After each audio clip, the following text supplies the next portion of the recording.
warahmatullahi wabarakatuh. Pada kesempatan kali ini, saya ingin menjelaskan mengenai aplikasi turunan pada fungsi trigonometri, yaitu untuk yang bagian pertama. Sebelum masuk pada penjelasan tentang aplikasi turunan, maka terlebih dahulu saya ingin menampilkan kembali tentang grafik trigonometri, khususnya pada fungsi sinus.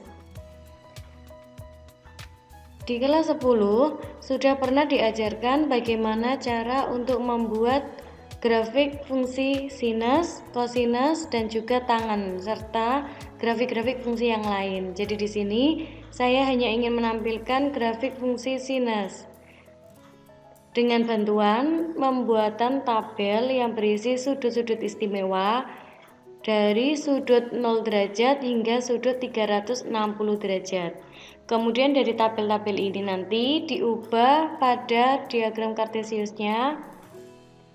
Di sini saya hanya mengambil titik-titik sudut untuk 0 derajat, 90 derajat, 180 hingga 360 derajat. Kemudian dihubungkan. Ini adalah grafik Y sama dengan sin alfa atau dikenal dengan grafik dasar fungsi sinus. Kemudian jika kita amati pada grafik sinus ini, terlihat bahwa grafik ini memiliki batasan. Untuk yang bagian atas, batasannya disebut batas maksimum karena letaknya ada di atas dan tidak akan mungkin melebihi angka 1, khusus untuk persamaan Y sama dengan sin alfa. Kemudian untuk yang bagian bawah ternyata juga memiliki batasan yang tidak akan melebihi negatif 1. Jadi disebut di sini batasannya minimum. Kemudian selain memiliki batasan, kalau kita amati lagi, mulai dari 0 derajat sampai di angka 90 derajat, arah grafiknya itu naik. Kemudian setelah melebihi 90 derajat hingga 270 derajat, ternyata grafik ini semakin turun. Kemudian melewati 270 derajat, grafik ini kembali lagi naik. Nah, itu nanti yang akan kita pelajari pada aplikasi turunan fungsi trigonometri yang bagian pertama, yaitu nanti kita akan bisa menentukan kapan grafik itu dikatakan naik, kapan dikatakan turun, kemudian berapa nilai maksimum dan minimumnya, kemudian ada juga bagaimana titik optimumnya, yaitu titik balik maksimum dan juga bagaimana titik balik minimum. Dan apabila memungkinkan, ada yang disebut dengan titik belok. Jadi materi yang akan kita pelajari seperti yang saya sampaikan tadi, yaitu fungsi naik, fungsi turun, kemudian ada stasioner, kemudian nilai maksimum, nilai minimum, dan juga titik balik dan titik belok. Nah, pasti nanti juga akan bertanya-tanya, dalam menentukannya apakah harus menggambar grafiknya? Karena sebelumnya saya menunjukkan grafik dulu, kemudian dari grafik itu dianalisis nilai minimum maksimum, kemudian batasan untuk naik dan turunnya. Namun ternyata tanpa menggambar kita juga bisa menentukan kapan grafik itu dikatakan naik dan turun atau bagaimana nilai minimum dan maksimumnya tanpa menggambar. Jadi bisa menggambar, bisa juga tanpa menggambar. Kemudian yang pertama yang akan saya bahas yaitu fungsi naik, fungsi turun, dan juga fungsi stasioner. Tiga ini saling berkaitan. Jadi suatu fungsi dikatakan naik, dikatakan turun, dan juga dikatakan stasioner atau nama lainnya adalah diam, itu merupakan tiga kondisi untuk turunan pertama. Jadi di sini didefinisikan juga ketika turunan pertamanya itu bertanda positif atau bernilai positif, maka kurva itu pasti dalam keadaan naik. Jika kurva tadi dalam keadaan turun, maka pastilah turunan pertamanya itu bernilai negatif. Andaikan turunan pertama tadi tidak bernilai positif maupun negatif atau di sini bertanda netral, dalam tanda kutip netral itu pasti angka 0. Jadi F aksennya pasti bernilai 0. Maka kurva tersebut tidak akan naik dan juga tidak akan turun. Jadi istilahnya di sini kurva tadi dalam keadaan diam atau yang disebut dengan stasioner. Kemudian diperluas lagi, jika fungsinya tertulis sebagai Y sama dengan Fx, kemudian terletak pada interval I, maka bisa kita tuliskan 5 kondisinya. Yang pertama, jika turunan pertamanya tadi positif, lebih dari 0, maka grafiknya disebut selalu naik pada interval I. Kemudian, jika turunan pertamanya kurang dari 0, maka grafik tadi bisa disebut sebagai grafik yang selalu turun pada interval I juga. Kemudian jika turunan pertamanya sama dengan 0, maka grafik tadi adalah tetap atau diam. Nah, di sini yang baru adalah jika turunan pertamanya lebih dari sama dengan 0, maka kurva Fx tidak pernah turun, dengan arti bahwa kurva tadi pasti selalu naik. Kemudian F aksen X-nya kurang dari sama dengan 0, maka kurva Fx-nya tidak pernah naik. Oke, sebelum sampai ke contoh soal bagaimana cara penggunaannya, maka di sini saya ingin sekedar review materi tentang persamaan fungsi trigonometri yang sudah dipelajari di kelas 11.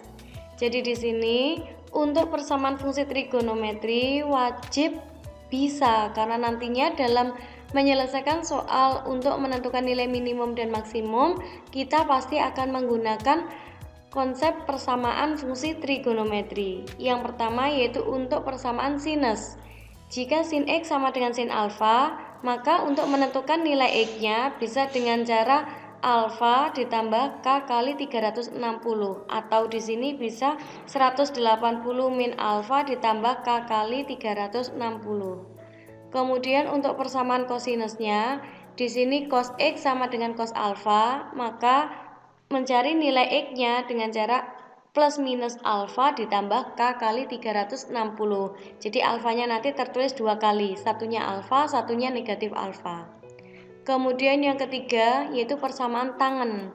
Untuk persamaan tangen yaitu jika tan X sama dengan tan alfa, maka untuk menentukan nilai X-nya dengan cara plus minus alfa ditambah K kali 180 derajat. Jadi untuk tangen sudutnya 180 derajat. Kalau untuk sin dan cos sudutnya yaitu 360 derajat. Kemudian yang terakhir ini adalah bentuk persamaan khusus, bisa saja kita jumpai pada materi kali ini yaitu materi turunan fungsi trigonometri di kelas 12, atau ketemu lagi saat menyelesaikan soal-soal persiapan ujian untuk masuk PTN. Jadi bentuk persamaan A cos X ditambah B sin X sama dengan C itu harus kita ubah dulu ke dalam bentuk A cos X ditambah B sin X sama dengan K cos X min alfa. Wajib dalam bentuk seperti itu. Nah, di sini muncul variabel yang baru yaitu di sini ada K. K itu bisa kita cari dengan cara akar dari A kuadrat ditambah B kuadrat. Kemudian untuk mencari alfa yaitu kita gunakan rumus arkes tangen B per A. Jadi itu rumusnya. Nah, setelah kita mengetahui bentuk-bentuk persamaan fungsi trigonometri, barulah nanti kita akan menuju ke contoh soal. Nah, di sini ada satu contoh soal yaitu jika diketahui fungsi Fx dengan persamaan 2 sin 2x min pi per 2, batasannya 0 sampai pi, maka tentukanlah interval naik dan juga interval turun untuk kurva tersebut. Nah, untuk interval naik dan interval turun, kita menggunakan turunan pertama. Jadi di sini fungsi Fx-nya kita cari turunan pertamanya. Turunan pertama dari sin adalah cos. Kemudian di dalamnya untuk sudutnya sin, di sini ada 2x. Turunan dari 2x adalah 2. Ketemu di depannya sin ada angka 2, maka muncullah di sini angka 4. Untuk sudut tidak akan berubah. Setelah menentukan F aksen X, kita tentukan stasionernya, yaitu fungsi stasioner pada saat f aksen X sama dengan 0, itu selalu. Ketika nanti kita sudah menentukan f aksen X sama dengan 0, nanti yang akan ketemu adalah nilai X-nya. Jadi di sini nanti 4 cos 2X min pi per 2 sama dengan 0. Semuanya dibagi dengan 4 menjadi cos 2X min pi per 2 sama dengan 0. Nah, setelah ini kita lihat di sebelah kanan tanda sama dengan, nilainya adalah 0. Trigonometri di sini adalah cos, maka di sini juga harus kita ubah menjadi bentuk cos. Kita mencari sudut di mana cosnya itu bernilai 0. Nah, yang memenuhi salah satunya adalah cos pi per 2. Jadi diambil cos 2X min pi per 2 sama dengan cos pi per 2. Setelah itu kita gunakan rumus persamaan trigonometri untuk yang cos, yaitu 2X min pi per 2 sama dengan plus minus pi per 2 plus K kali 2pi. Itu rumus yang sudah saya sampaikan di awal tadi. Karena di situ ada plus minus, maka harus kita gunakan dua-duanya secara bergantian. Yang pertama di sini saya gunakan yang positif dulu. Jadi 2X min pi per 2 sama dengan pi per 2 plus K kali 2pi. Kemudian karena kita ingin mencari nilai X, maka yang ada di ruas kiri sama dengan ada min pi per 2, ini harus hilang. Maka jika ini harus hilang, harus ditambahkan dengan pi per 2. Jika ruas kiri ini ditambah dengan pi per 2, maka ruas kanan ini juga harus ditambahkan dengan pi per 2. Maka bisa kita tulis 2X sama dengan pi per 2 ditambah pi per 2 plus K kali 2pi. Nah, di sebelah kiri tanda sama dengan, sekarang sudah tidak ada min pi per 2 karena tadi kita sudah tambahkan dengan pi per 2. Kemudian di sini karena masih ada angka 2, nanti harus hilang dengan cara dibagi dengan 2. Namun sebelumnya ini dioperasikan dulu agar nanti tidak salah dalam membagikan. Pi per 2 tambah pi per 2 hasilnya adalah pi, kemudian dibagi dengan 2 menjadi pi per 2, dan di sini K2pi berubah menjadi Kpi karena angka 2-nya nanti sudah dibagi dengan 2. Nah, sekarang kita fokusnya ke bentuk persamaan ini. X sama dengan pi per 2 ditambah K kali pi. Kemudian setelah bentuk ini kita jalankan untuk K-nya. K adalah bilangan bulat, boleh negatif, boleh positif, dan juga boleh 0. Jadi yang pertama saya coba di sini adalah K-nya untuk 0. Ketika K-nya 0, maka nanti X-nya hanya bernilai pi per 2. Kemudian ketika K-nya 1, maka nilai X-nya yaitu 3 per 2 pi. Kemudian ketika K-nya sama dengan negatif 1, maka X-nya bernilai min pi per 2. Nah, setelah kita ketemu nilai X yang seperti ini, jangan langsung kita ganti ke bentuk persamaan yang lain, tapi kita cek lagi untuk batasannya pada soal. Pada soal tertulis untuk batasan yaitu 0 sampai pi. Sedangkan pada jawaban kita ada yang melebihi pi dan ada juga yang malah kurang dari 0 derajat. Maka dua ini pasti tidak memenuhi. Yang memenuhi hanya pi per 2. Kemudian bentuk persamaan yang kedua untuk yang negatif. Caranya sama. Jadi di sini negatif pi per 2-nya juga harus hilang dengan cara ditambah dengan pi per 2, maka ruas kanannya sekarang juga hilang karena di sini negatif pi per 2 ditambah pi per 2 adalah 0. Sisanya tinggal K2pi. Dibagi dengan 2 menjadi X sama dengan Kpi. Lebih sederhana lagi. Kemudian K-nya juga dijalankan sama seperti yang langkah ini, yaitu K-nya diganti 0, nilai X-nya sama dengan 0. K-nya diganti 1, X-nya sama dengan pi. K-nya diganti negatif 1, maka X-nya sama dengan negatif pi. Nah, ketika kita lihat jawabannya seperti ini, maka negatif pi tidak akan memenuhi karena dia kurang dari 0 derajat atau tidak terletak pada interval yang ada pada soal. Maka X yang memenuhi ada 3, yaitu X sama dengan 0, X sama dengan pi per 2, dan juga X sama dengan pi. Setelah ketemu nilai X-nya, maka langkah berikutnya adalah membuat sketsa grafiknya. Yaitu kita buat garis bilangan, kita urutkan 0, pi per 2 sampai pi dari urutan yang terkecil hingga terbesar. Jadi 0, pi per 2, pi. Langkah berikutnya adalah kita ambil sembarang titik atau sembarang X yang jelas tidak boleh 0, tidak boleh pi per 2, tidak boleh pi. Nah, di sini saya mengambil X yang sama dengan pi per 6. Selain kita mengambil sembarang X, kita juga wajib tahu di mana posisi X yang kita ambil tadi.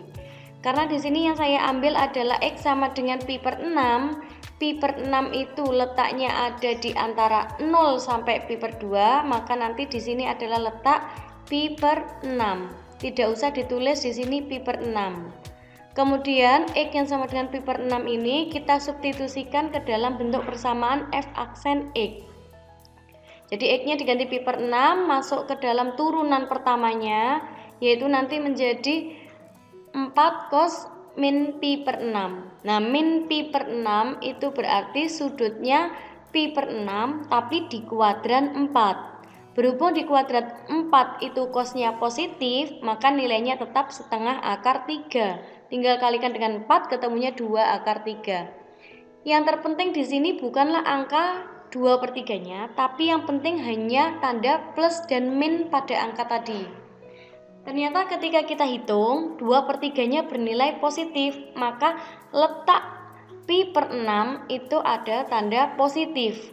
Kemudian di sisi sebelah kiri dan kanan tanda positifnya itu muncul tanda negatif, yaitu sama seperti tadi langkahnya, kita ambil angka lagi, yaitu yang di sini mungkin kurang dari 0, bisa saja min pi per 2. Kemudian yang di sini antara pi per 2 sampai pi, kita bisa mengambil angka yang lain dan seterusnya hingga terbentuk di sini ada tanda min plus seperti itu. Kemudian setelah muncul tanda ini, kita ingat lagi bahwa grafik dikatakan naik jika turunan pertamanya adalah positif. Grafik dikatakan turun jika turunan pertamanya adalah negatif. Kemudian pada garis bilangan ini kita lihat bahwa yang pertama adalah negatif, maka grafik itu pasti turun. Kemudian angka 0 itu tadi adalah stasioner. Ingat, stasioner itu adalah grafiknya tidak naik dan juga tidak turun. Dengan kata lain, saat stasioner itu pasti kurvanya diam atau tetap. Jadi di sini ketika diam kita notasikan dengan mendatar. Kemudian ketemu lagi dengan positif. Positif berarti grafiknya naik, maka kita buat grafik naik. Ketemu lagi dengan pi per 2 yang stasioner tadi, berarti mendatar. Ketemu dengan negatif, turun. Ketemu dengan stasioner, mendatar. Terakhir ketemu lagi dengan positif, maka naik. Jadi seperti itu untuk menentukan fungsi naik dan fungsi turun pada garis bilangannya. Kemudian sekarang menentukan intervalnya. Dilihat dari gambar, fungsi itu dikatakan naik pada saat X-nya antara 0 sampai pi per 2. Jadi kita amati pada tanda panah yang berwarna biru ini, grafiknya naik. Nah, biru ini antara 0 sampai pi per 2. Kemudian ada biru lagi, yaitu yang lebih dari pi, itu naik. Kemudian grafik dikatakan turun pada saat turun, tadi warnanya ungu. Ungu letaknya ada di kiri 0, maka X-nya kurang dari 0. Kemudian ketemu lagi dengan panah berwarna ungu, ada di antara pi per 2 sampai pi, maka turun ketika X-nya kurang dari 0 atau X-nya antara pi per 2 sampai pi. Baik, itu untuk menentukan fungsi naik dan fungsi turun dengan bantuan garis bilangan. Yang berikutnya yaitu untuk menentukan nilai maksimum, nilai minimum, dan juga titik balik. Di sini kita misalkan C adalah anggota dari fungsi f. Kemudian ketika nilai C tadi kita masukkan pada turunan pertama fungsi fx dan bernilai 0, maka pastilah C itu adalah nilai stasionernya untuk fungsi f. Nah, pasangan nilai C dan fc dalam koordinat yang dituliskan dalam bentuk C, FC disebut sebagai titik stasioner. Nah, titik stasioner ini nama lainnya juga bisa disebut sebagai titik kritis atau titik balik atau titik ekstrim, atau ada juga yang menyebut sebagai titik optimum. Nah, nanti titik optimum ini karena tadi kita belajar fungsi naik, fungsi turun, kalau kita amati ada grafik yang di atas, kemudian ada yang di bawah, maka nanti pasti ada yang bernilai maksimum dan minimum. Maka optimum di sini artinya minimum dan maksimum. Nah, untuk jenis-jenis titik ekstrimnya tadi pada suatu fungsi itu dapat ditentukan dengan dua cara, yaitu yang pertama uji turunan pertama dan yang kedua yaitu uji turunan kedua. Jadi kita boleh menggunakan turunan pertama ataupun turunan kedua. Baik, yang pertama yang akan saya jelaskan mengenai titik balik maksimum dan titik balik minimum. Itu kaitannya dengan nilai maksimum dan nilai minimum tadi. Suatu fungsi fx mempunyai nilai balik maksimum yaitu fc dan titik balik maksimumnya yaitu c, fc. Gambarannya adalah seperti berikut. Jadi dikatakan maksimum itu nanti jika kita bertemu dengan grafik naik, stasioner, turun, atau di sini naik tadi turunan pertamanya adalah positif, berarti positif, kemudian stasioner, kemudian negatif. Itu nanti kita akan bertemu dengan maksimum. Sebaliknya, jika nilai baliknya minimum, maka nanti titik ekstrimnya juga titik balik minimum. Gambarannya adalah grafiknya turun, stasioner, naik. Kemudian ada juga titik belok. Nah, titik belok ini suatu fungsi fx mempunyai titik belok pada C dengan titik beloknya berkoordinat C, fc. Posisinya adalah grafiknya naik, stasioner, naik, atau turun, stasioner, turun. Nah, kalau kita amati ketika di sini ketemu kata naik kemudian dilanjutkan oleh naik, maka tanda yang akan muncul pada garis bilangan itu pasti tanda yang sama. Naik tadi tandanya adalah positif, berarti nanti ketemunya adalah positif, positif. Kemudian kalau yang ini turun, berarti negatif, negatif.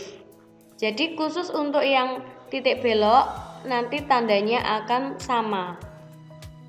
Nah, untuk yang pertama yaitu uji turunan pertama.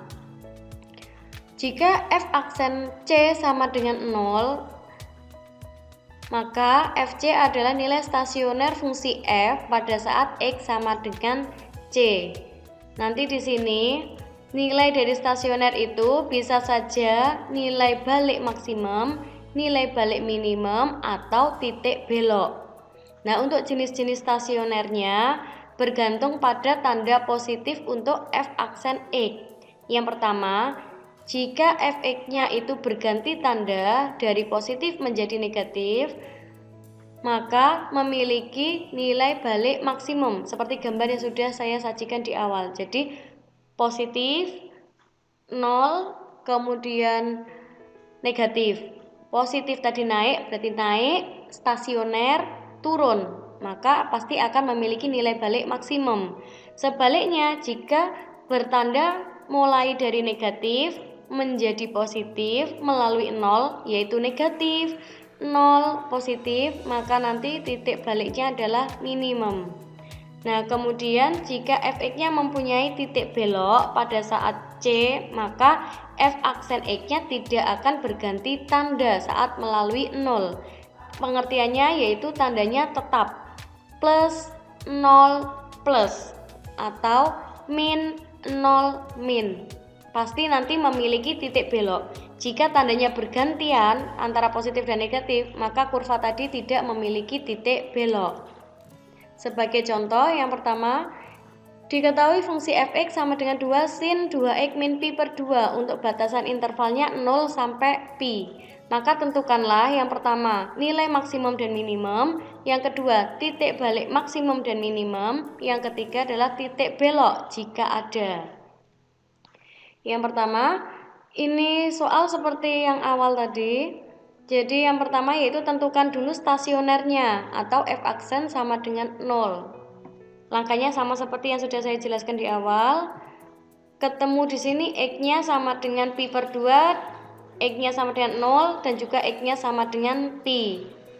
Nah, dari 3 buah ini, setelah itu kita buat garis bilangan sama seperti tadi, dimasukkan dengan cara diurutkan, kemudian tandanya sama seperti tadi plus minnya. Kita buat lagi ketika min dia turun, stasioner, naik, stasioner, turun, stasioner, naik. Nah, ketika di area bawah, yaitu yang ini, maka dua buah nilai ini maksudnya akan bernilai minimum. Nah, yang ada di atas akan bernilai maksimum. Ketika ditanya berapa nilai minimumnya, berapa nilai maksimumnya, maka langkahnya adalah mensubstitusi nilai 0, pi per 2, dan pi disubstitusi ke dalam soal. Jadi saat x-nya sama dengan 0, dimasukkan lagi ke 2 sin 2x min pi per 2. X-nya diganti 0, maka di sini muncul nanti min pi per 2. Ketemunya min 1, maka f0 nilainya min 2. Nah, karena di sini 0 posisinya sama dengan pi, sama-sama minimum, maka kita cukup menghitung satu saja. Yang kedua, yaitu untuk yang maksimum, yaitu x-nya sama dengan pi per 2. Disubstitusi juga, ketemu f pi per 2-nya sama dengan 2. Nah, di sini negatif 2 bernilai minimum, angka 2 bernilai maksimum. Jadi jika ditanya berapa nilai minimumnya, yaitu min 2. Berapa nilai maksimumnya? Jawabannya 2. Kemudian untuk titik baliknya sekarang. Untuk titik balik adalah pasangan koordinat x, y. Jadi ketika titik balik minimum, maka x-nya 0 derajat dan pi. Nilai minimumnya adalah min 2, maka digabung menjadi 0, min 2 atau pi, min 2. Sedangkan yang maksimum ketika x-nya sama dengan pi per 2 dan nilai maksimumnya adalah 2, maka pasangan koordinatnya pi per 2, 2. Nah, itu dalam menentukan nilai maksimum dan minimum sekaligus titik balik maksimum dan minimum dengan uji turunan pertama. Nah, untuk pertanyaan yang ketiga, yaitu titik beloknya berapa? Nah, ketika kita amati di sini, tandanya selalu berubah. Jadi min plus, dia selalu berubah dan tidak ada tanda yang diulang secara berdekatan. Maka kurva ini tidak memiliki titik belok. Itu jawabannya untuk yang pertanyaan C. Kemudian untuk soal yang sama kita akan selesaikan dengan menggunakan uji turunan kedua. Nah, untuk uji turunan kedua ini sedikit berbeda. Jadi untuk uji turunan kedua ini diperlukan untuk menentukan titik belok suatu kurva fungsi. Jadi untuk menentukan titik belok itu pasti menggunakan uji turunan yang kedua. Nah, uji turunan kedua ini pada penentu jenis ekstrim fungsi juga didasarkan pada pengamatan tanda positif tadi untuk yang turunan pertamanya.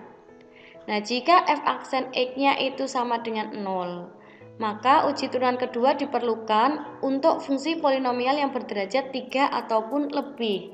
Jadi ketika kita bertemu dengan polinomial yang berderajat lebih dari 3 atau sama dengan 3, kita bisa menggunakan uji turunan yang kedua.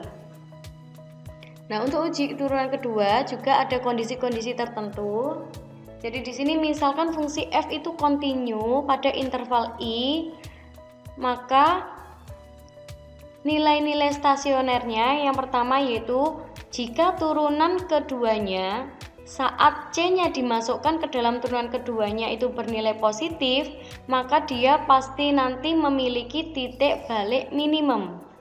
Nah, sebaliknya, jika turunan keduanya bernilai negatif, maka FC-nya akan memiliki nilai balik maksimum.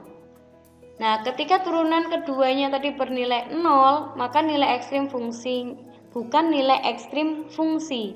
Dan titik C, FC adalah titik belok jika sama dengan 0. Nah, sebagai contoh, pada soal yang sama akan saya selesaikan menggunakan uji turunan kedua. Jadi langkah yang pertama tetap, yaitu kita harus mencari nilai X-nya dengan bantuan f aksen X sama dengan 0. Ketemu X-nya ada 3 tadi, yaitu pi per 2, 0, dan juga pi. Nah, setelah langkah ini, jika pada uji turunan pertama kita menggunakan sketsa grafik, yaitu pada garis bilangan, maka untuk yang uji turunan kedua, kita menggunakan turunan keduanya. Jadi di sini menentukan turunan kedua fungsi fx. Karena fx-nya tadi 2 sin 2x min pi per 2, maka turunan pertamanya adalah 4 cos 2x min pi per 2. Nah, di sini kita turunkan lagi. Turunan dari cos adalah min sin. Maka muncul min 8 sin 2x min pi per 2. Kita substitusi lagi. Untuk x yang sama dengan 0, kita masukkan ke dalam turunan kedua ini, maka ketemu angka 8. X sama dengan pi per 2, kita masukkan lagi ke yang warna biru ini, ketemunya adalah min 8. X yang sama dengan pi, kita masukkan juga ke sini, ketemunya 8. Ternyata untuk 0 dan pi nilainya sama, pasti nanti ini juga akan bernilai sama, entah itu maksimum atau minimum. Nah, sesuai dengan penjelasan di awal, ketika turunan keduanya itu bernilai positif, maka nanti pasti akan menghasilkan titik balik minimum. Kalau turunan keduanya ini bernilai negatif, maka pasti akan menghasilkan titik balik maksimum. Nah, jadi ketika f double aksennya adalah positif, maka akan menghasilkan nilai minimum. Ketika f double aksennya negatif, maka akan menghasilkan maksimum. Nah, nilai minimum dan nilai maksimum bukanlah angka 8 maupun min 8. Ini hanya untuk ngecek mana yang termasuk minimum dan maksimum. Nah, nilai minimum dan maksimumnya yang berapa, yang di mana, yang bagaimana. Berarti X-nya tadi harus dimasukkan ke fungsi awal, yaitu fungsi fx. Jadi ketika X-nya 0, masukkan saja ke 2 sin 2x min pi per 2. Jadi masuknya ke soal lagi. Ketemu min 2. Ingat, tadi ketika 0 derajat, ternyata minimum. Maka nilai min 2 ini adalah nilai minimumnya nanti. Kemudian f pi per 2-nya juga dimasukkan, nilainya 2. Nah, untuk yang pi nggak usah dimasukkan, karena apa? Nilainya sama seperti 0. Jadi min 2 tadi kita sebut sebagai titik baliknya yang minimum, yaitu 0 derajat, min 2 atau pi, min 2. Satunya lagi pi per 2, 2. Jadi pada turunan kedua atau menggunakan uji turunan kedua, kita tidak perlu menggunakan sketsa grafik pada garis bilangan. Jadi langkahnya hanya kita turunkan, kita cari X-nya, kita turunkan lagi, X yang sudah ketemu tadi disubstitusi ke turunan kedua, kita tentukan minimum maksimumnya, baru kita masukkan lagi ke fungsi awal atau fungsi fx-nya. Nah, demikian penjelasan saya mengenai nilai minimum maksimum, kemudian titik balik minimum maksimum dan juga titik belok. Nah, sekarang di sini saya sediakan satu latihan soal yang bisa kalian gunakan untuk latihan soal setelah menyimak video ini. Ada fungsi gx yaitu 3 cos x plus pi per 2 dengan batasannya yaitu 0 sampai 2 pi. Pertanyaannya di sini yang pertama adalah interval naiknya berapa, yang kedua interval turun, kemudian titik balik maksimum dan juga titik balik minimum. Silahkan kalian coba dengan berbekal pada penjelasan pada video ini. Terima kasih, semoga bermanfaat dan wassalamualaikum warahmatullahi wabarakatuh.